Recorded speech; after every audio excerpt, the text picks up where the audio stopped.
being a singer. Assalamu alaikum ji and welcome to the show. Thank you, ji. You're most welcome. My second panelist for the show today is Mehrunisa Sajjad, who is a human rights activist alongside being a lawyer. Assalamu alaikum ji and welcome to the show. Thank you so much. You're most welcome.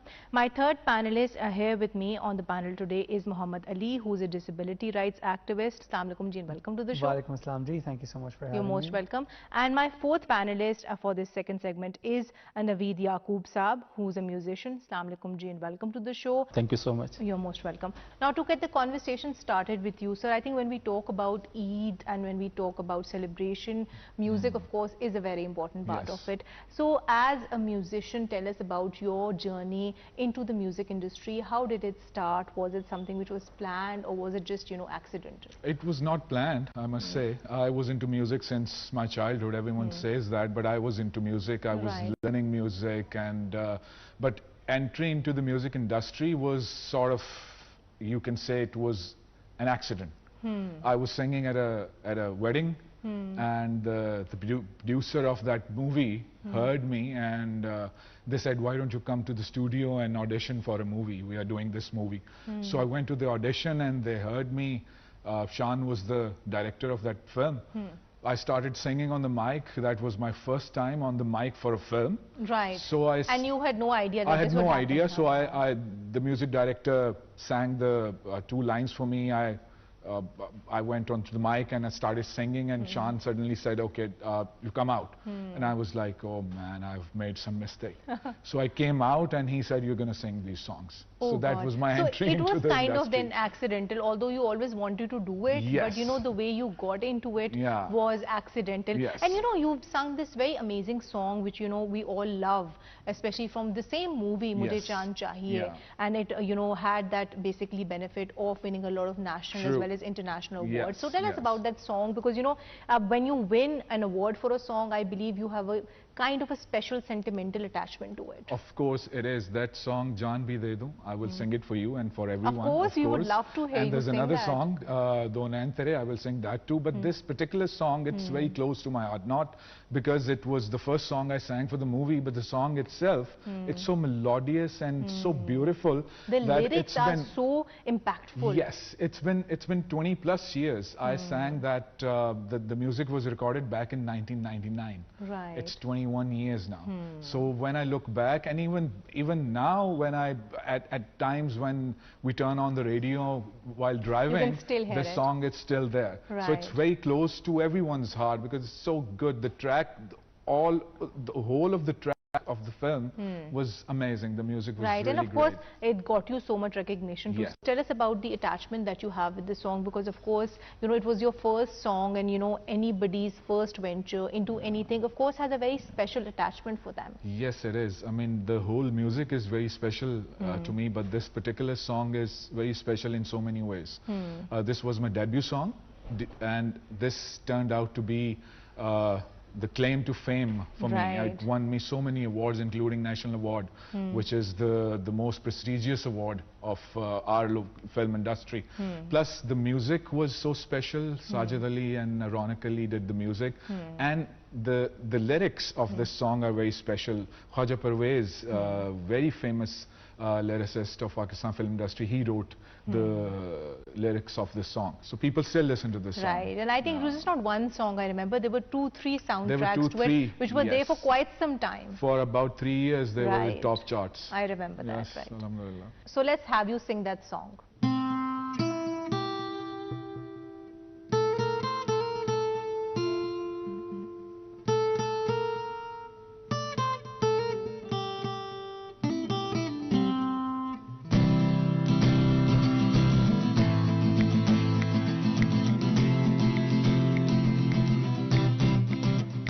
जान भी दे दूं तू कहे ओ जाने जाना, जान भी दे दूं तू कहे ओ जाने जाना, तेरे बगैर जिंदगी, तेरे बगैर जिंदगी कुछ भी नहीं है माना, जान भी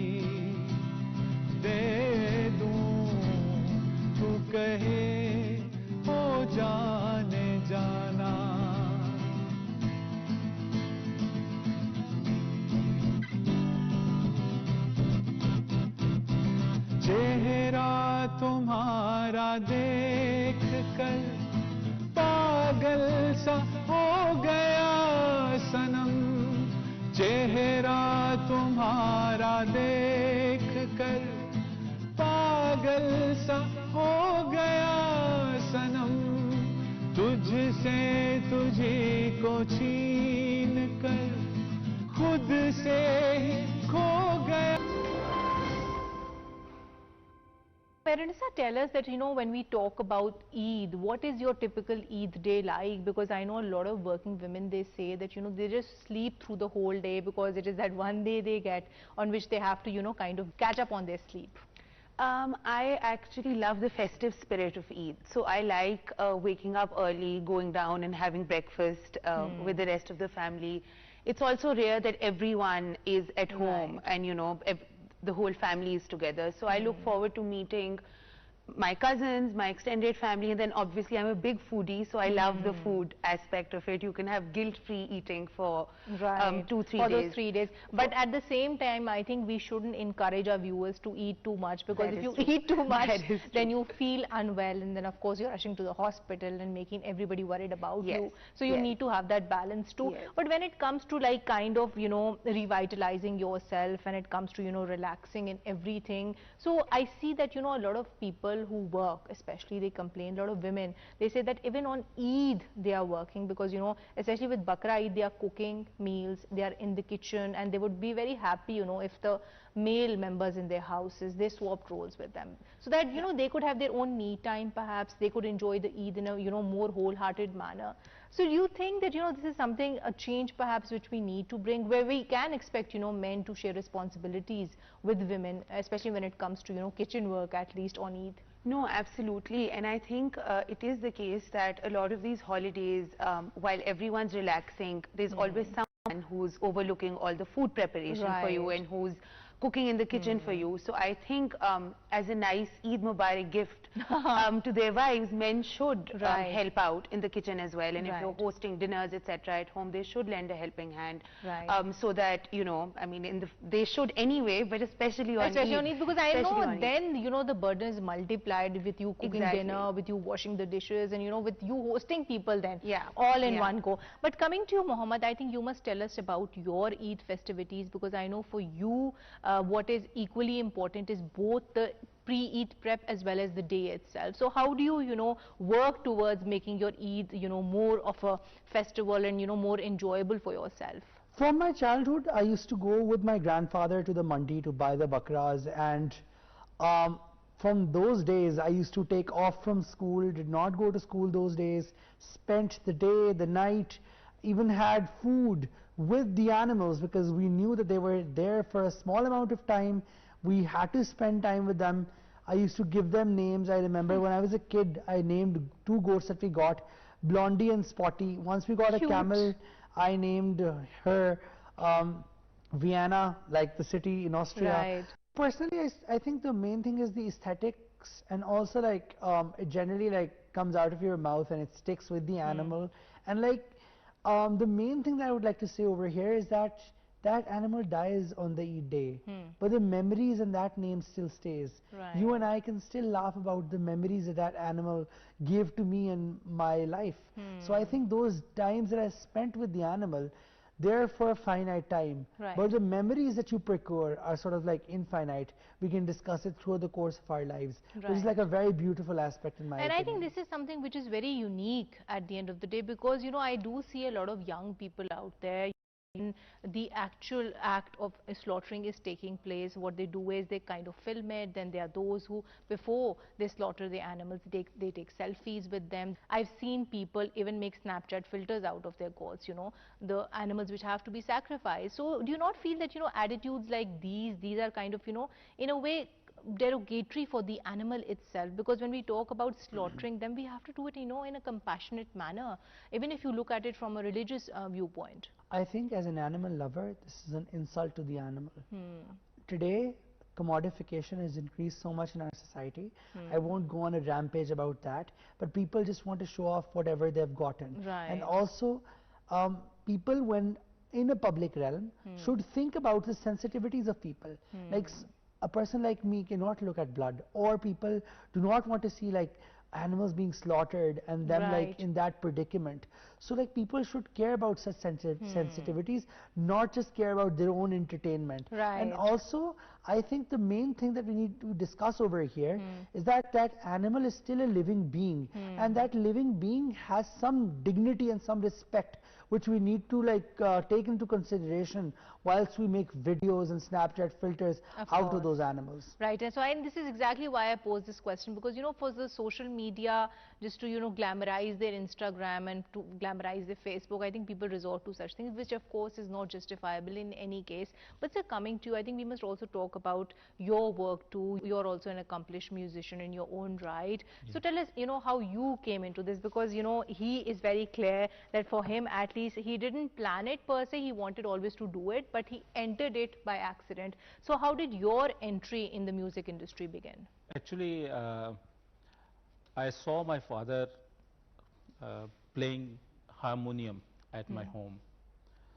From him, I inspired, and I started learning harmonium and starting playing tabla, and later on I have started singing. You basically, it was more of a family thing at the end of the day. I think something which is in stark contrast with you. But when we talk about, you know, music, there's this one song which, you know, has that effect on you, which kind of uplifts your mood, it kind of revitalizes you, and I think we all have that one song which happens to be our favorite. So tell us, which is that one song which is kind of your go-to song? Actually, there are many, but these days I love that song, Sajad Ali's song, Zindagi Hai Dhuaan. Right. Why do you love this song? Actually, I have heard music of this song. It's a new genre. So that's why I really like that. So you'll be singing Sajad Ali's Zindagi Hai Dhuaan for us. Yes. So let's have you sing it for us.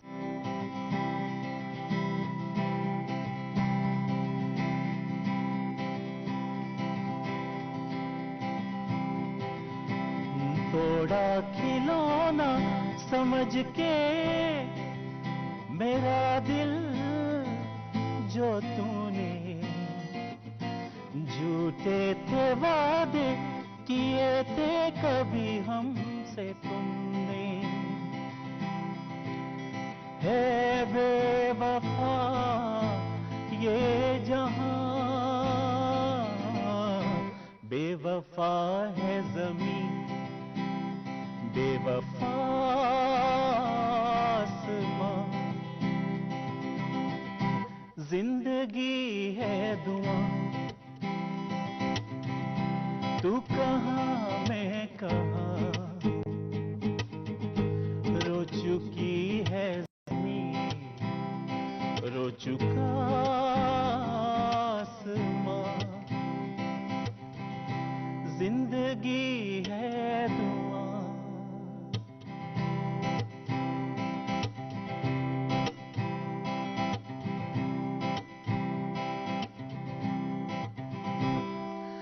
चाहूं तुझे मेरे दिल में तमन्ना यही